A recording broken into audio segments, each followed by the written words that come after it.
अगर कोई भारत की बाह्य खुफिया एजेंसी रॉ या रिसर्च एंड एनालिसिस विंग के दिल्ली के लोधी रोड स्थित 10 मंजिला दफ्तर में घुसे तो पहली चीज उसका ध्यान खींचेगी इसका गोपनीयता के प्रति ऑब्सेशन, जुनून या कहें सनक। हालांकि किसी बाहरी व्यक्ति को यहां घुसने की इजाजत नहीं है, सिर्फ इस संस्था के कर्मचारी ही इसके अंदर आ सकते हैं। फिर भी किसी दरवाजे पर कोई नाम पट्टिका नहीं है, यहां तक कि पद नाम भी नहीं। हाँ, संयुक्त सचिव से ऊपर के अधिकारियों के कमरे के सामने एक पायदान और 2 फूलों के गमले जरूर रखे रहते हैं। आपसी बातचीत में रॉ अधिकारी कभी इस शब्द का प्रयोग नहीं करते। जब कभी इसका जिक्र होता भी है तो इसे RNAW कहा जाता है, न कि रॉ। शायद इसकी वजह यह है कि रॉ का मतलब अधूरा या कच्चा से लगाया जाता है और ये एक नकारात्मक छवि प्रस्तुत करता है। रॉ की उपलब्धियों की बात की जाए तो सबसे पहले जहन में आता है बांग्लादेश के गठन में इसकी भूमिका। भारतीय सेना के वहां जाने से पहले मुक्ति वाहिनी के गठन और पाकिस्तानी सेना से उसके संघर्ष में रॉ ने जबरदस्त मदद दी थी। रॉ के एक पूर्व वरिष्ठ अधिकारी बी रमन ने अपनी किताब द काउबॉयज ऑफ रॉ में लिखा है कि 1971 में रॉ को इस बात की पूरी जानकारी थी कि पाकिस्तान 3 दिसंबर को भारत के ऊपर हमला करने जा रहा है। 80 के दशक में रॉ के प्रमुख रहे आनंद कुमार वर्मा ने BBC को बताया था। उस समय हमको ये सूचना मिल चुकी थी कि ये इस तारीख को होने वाला है। इन्फॉर्मेशन तो वायरलेस के जरिए आई थी। उसको रिकॉर्डिंग में तारीख में थोड़ी गलती हो गई, उसको 2 दिन से प्री डेट कर दिया। तो जब यहाँ सब लोगों को वार्न कर दिया गया था, एयरफोर्स वगैरह वो सब तैयार बैठे थे कि जैसे ही पाकिस्तानी हवाई जहाज आएंगे तो हम उनको दबोच लेंगे। 2 दिन तक कुछ नहीं हुआ और हाई अलर्ट पे सब थे, वो थक गए थे लोग बाग। तो उनके चीफ ने कहा RAW के चीफ से कि आपकी बात में कितना दम है, 2 दिन हो गए कुछ तो नहीं हुआ। तो उनको कहा 1 दिन और रुक जाइए। और वो तारीख थी असली में उस दिन, जो तीसरा दिन था, उस दिन वो लोग आए एंड दे वर मेट।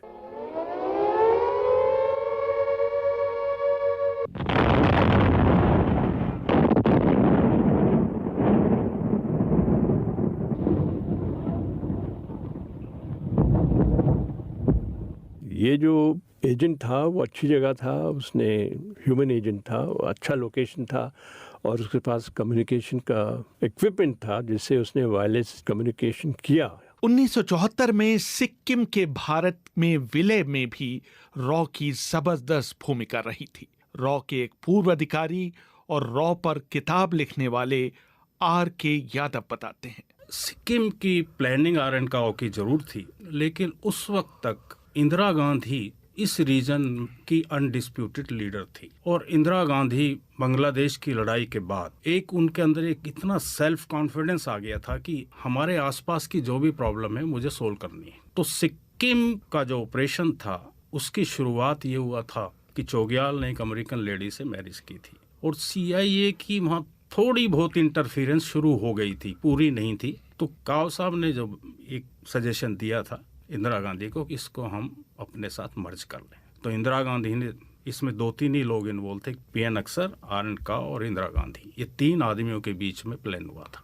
और काव साहब के साथ भी सिर्फ 3 ऑफिसर इन्वॉल्व थे। इवन मैं एक आपको बड़ी अंदर की बात बता रहा हूँ, मैं काव के जो शेडो होते थे के शंकर नायर, वो भी इस ऑपरेशन में इन्वॉल्व नहीं थे। ये बड़ा क्लोजली गार्डेड सीक्रेट ऑपरेशन था। इट वाज ए ब्लडलेस कू। और इसमें सबसे बड़ी जो बात हुई थी इस ऑपरेशन में वो ये था कि चाइना की नाक के नीचे हुआ और 3000 स्क्वायर माइल का एरिया वो इंडिया से मर्ज कराया। कहा जाता है कि रॉ के एक एजेंट को 1977 में पाकिस्तान के कहूटा परमाणु संयंत्र का डिजाइन प्राप्त हो गया था, लेकिन तत्कालीन भारतीय प्रधानमंत्री मोरारजी देसाई ने ये बात पाकिस्तान के राष्ट्रपति जनरल जियाउल हक को बता दी।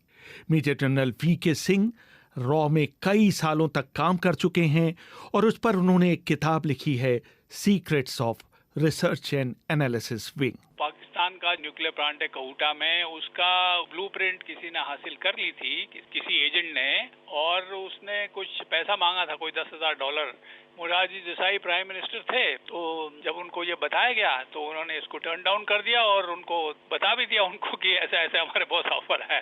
तो ब्लूप्रिंट तो नहीं मिला और वो एजेंट भी शायद एलिमिनेट हो गया है। इसी तरह 1999 में कारगिल युद्ध के दौरान जब पाकिस्तान के तत्कालीन सेनाध्यक्ष जनरल परवेज मुशर्रफ चीन की यात्रा पर थे तो उनके chief of general staff lieutenant general Aziz Khan ने उन्हें बीजिंग फोन कर बताया था कि प्रधानमंत्री नवाज शरीफ ने पाकिस्तानी वायुसेना और नौसेना के प्रमुखों को बुलाकर शिकायत की थी कि जनरल मुशर्रफ ने उन्हें कारगिल की लड़ाई के बारे में अंधेरे में रखा था।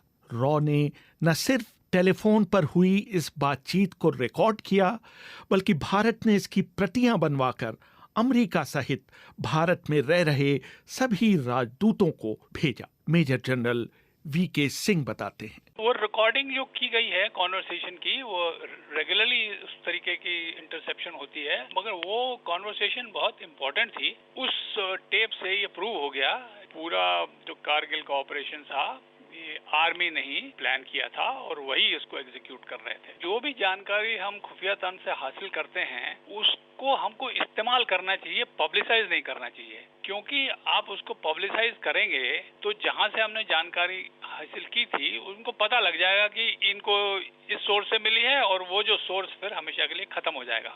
तो ये जब जानकारी पब्लिक कर दी गई तो नेचुरली उनको पता लग गया पाकिस्तान को कि हमारा ये सैटेलाइट लिंक ये लोग इंटरसेप्ट कर रहे हैं, तो उन्होंने बंद कर दिया। तो हो सकता था उस लिंक पर उसके बाद और भी अहम जानकारी मिल सकती थी, वो एक तरह से हमेशा के लिए बंद हो गई। पाकिस्तान की खुफिया एजेंसी ISI के पूर्व प्रमुख हमीद गुल रॉ के इस कारनामे को बहुत बड़ी चीज नहीं मानते थे। उन्होंने BBC से बात करते हुए कहा था कि इस टेप को सार्वजनिक करके रॉ ने बता दिया कि वो एक पेशेवर संस्था नहीं है। टैप करना तो कोई ऐसा मुश्किल काम नहीं है। बिलीव यू मी, हम आपकी सारी कॉन्वर्सेशन जो है वो टैप करते हैं। रनिंग कमेंट्री के तौर पे जब मैं ISI में था तो राजीव गांधी साहब जब चढ़ाई करना चाह रहे थे श्रीलंका के ऊपर 1987 में, तो हम तो ऐसे जैसे क्रिकेट मैच देख रहे थे, इस तरीके से हमारी बहुत अहलियत है अल्हम्दुलिल्लाह, ऐसी कोई बात नहीं है। आप एयर पे जा रहे हैं, अचीवमेंट आप जैसे मैं आपसे बात कर रहा हूँ, ये कोई अचीवमेंट है? अचीवमेंट वो होती है कि आप जो स्ट्रेटेजिक ऑब्जेक्टिव्स हैं उसके ऊपर on compare to that ISI को देखें, उन्होंने एक सुपर पावर को शिकस्त दे दी अफगानिस्तान के अंदर, और इसमें आप यकीन करें कि कोई ट्रेनिंग अमेरिका ने कोई फराहम नहीं की। अमेरिका सिर्फ एक असला फराहम करने वाला मुल्क था। रॉ का ब्लूप्रिंट तैयार किया था 1968 में इंटेलिजेंस ब्यूरो के उप निदेशक रामेश्वर नाथ काउ ने, जिन्हें इसका पहला निदेशक बनाया गया था। 1982 में जब फ्रांस की खुफिया एजेंसी के प्रमुख काउंट अलेक्जेंड्रे दे मरंचे से पूछा गया कि 70 के दशक में 5 सर्वश्रेष्ठ खुफिया प्रमुखों के नाम बताएं, तो उन्होंने रामेश्वर नाथ काउ का नाम भी लिया था। वो इतने लो प्रोफाइल थे कि उनके जीते जी उनका कोई भी चित्र किसी अखबार या पत्रिका में नहीं छपा। उनके साथ काम कर चुके रॉ के पूर्व अतिरिक्त निदेशक ज्योति सिन्हा बताते हैं, क्या उनकी सोफिस्टिकेशन थी, बात करने का एक ढंग था, हरदम किसी को ऐसा चीज नहीं कहते थे जो किसी को दुख पहुंचाए। एक उनका फ्रेज मुझे बहुत ही अच्छा लगा। उन्होंने कहा कि देखो, जब तुमको कोई अपोज करता है तो जहर दे के उसको क्यों मारना है, क्यों ना खूब शहद दे के मारा जाए। कहने का मकसद ये था कि क्यों ना उसको मीठी तरीके से अपने तरफ ले आए। हम लोग तो बहुत यंग थे, यंग ऑफिसर्स थे। We used to hero worship him because of human qualities and professional qualities. रॉ पर सबसे पहले सवाल तब उठाए गए जब वो सिख अलगाववाद की गंभीरता को सरकार तक पहुंचाने में असफल रहा। कश्मीर की घटनाओं का सटीक विश्लेषण न कर पाना भी रॉ के खिलाफ किया। ये स्वाभाविक है कि रॉ के कारनामों को पड़ोसी देश पाकिस्तान की खुफिया एजेंसी ISI के कारनामों के साथ तराजू पर रखकर देखा जाए। मैंने ISI के पूर्व प्रमुख हमीद गुल से उनकी मृत्यु से पहले पूछा था कि क्या रॉ एक पेशेवर खुफिया एजेंसी के रूप में अपने उद्देश्य में सफल रहा है। वो पाकिस्तान का जो माइंडसेट है उसको चेंज ही नहीं कर सके और उन्होंने जो वारदातें की, उन्होंने कैंपसेस के अंदर यूनिवर्सिटीज में दाखिल हुए और उन्होंने हमेशा पाकिस्तान को डिस्टेबलाइज करने की कोशिश की और उन्होंने यहाँ पे देखा नहीं कि किस कम्युनिटी को कैसे इस्तेमाल करना है, बिलखसूस शिया सुन्नी फसादात को कराने में उनका बड़ा किरदार था। लेकिन जो रॉ को अभी मार पड़नी है ना अफगानिस्तान में, जो हो गया वो तो हो गया, लेकिन जो उनको अफगानिस्तान में जो जंग अमेरिका हार जाएगा तो फिर जितनी इन्वेस्टमेंट इंडिया की है वो सारी बेड़ा गर्क हो जाएगी।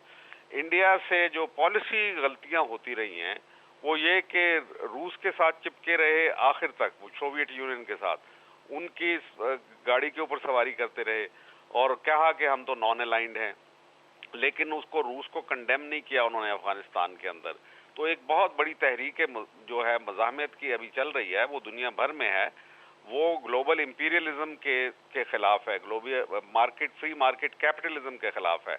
और खुद इंडिया के अंदर बहुत ज़्यादा जो महरूम तबकात हैं वो बहुत इस बात को महसूस कर रहे हैं कि इंडिया की जो नई पॉलिसी है वो इंपीरियलिज्म की गोद में जाके बैठ गए हैं और इंपीरियलिज्म जो है वो शिकस्त पजीर है। तो उसके बाद रॉ हो या आपकी स्ट्रेटेजिक पॉलिसीज हो, उनको एक बहुत बड़ा धक्का लगने का इम्कान है। दूसरी तरफ रॉ के पूर्व अतिरिक्त निदेशक ज्योति सिन्हा मानते हैं कि आईएसआई को सबसे बड़ा लाभ ये है कि उसे वहां की सेना का समर्थन हासिल है और वो किसी के प्रति जवाबदेह नहीं है, लेकिन इसके बावजूद उपमहाद्वीप के बारे में उसकी सामरिक सोच वास्तविकताओं पर खरी नहीं उतरी है और उस पर भी कई सवाल उठाए गए हैं। ISI wins battles but loses the war, whereas RAW may have lost some battles but it always wins the war.